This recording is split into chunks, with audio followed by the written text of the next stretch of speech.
Siliguri hawkers corner থেকে এক যুবককে জোর করে তুলে নিয়ে গিয়ে বেধড়ক মারধরের ঘটনায় চাঞ্চল্য ছড়ালো শহরের 20 নম্বর ওয়ার্ড এলাকায়।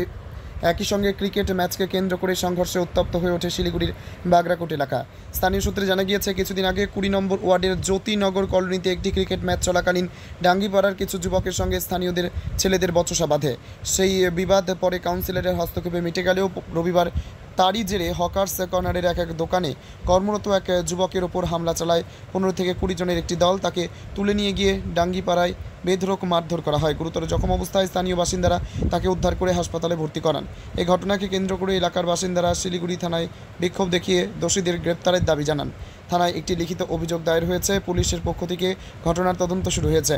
এদিকে এই ঘটনার সূত্র ধরে সোমবার বাগরাকোট এলাকায় ফের দুই গোষ্ঠীর মধ্যে ব্যাপক সংঘর্ষ বাধে।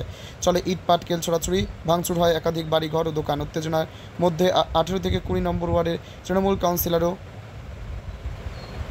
ঘটনাস্থলে উপস্থিত হন। পরিস্থিতি নিয়ন্ত্রণে আনতে শিলিগুড়ি পুলিশের পক্ষ থেকে প্রথমে লাঠিচার্জ ও পরে কাঁদানে গ্যাসের সেল ছোড়া হয়। ঘটনার গুরুত্ব বুঝে ঘটনাস্থলে পৌঁছান শিলিগুড়ি পুলিশ কমিশনার শ্রী সুধাকর। তার নেতৃত্বে বিশাল পুলিশ বাহিনী মোতায়েন করা হয় এলাকা জুড়ে।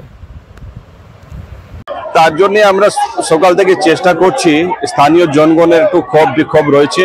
আজকে সকালে একটা মিছিল হয়েছিল, ওর থেকে উস্কানিমূলক কিছু মন্তব্য করা হয়েছিল, তারপর থেকেই এখানে খেচালের সৃষ্টি হয়েছে।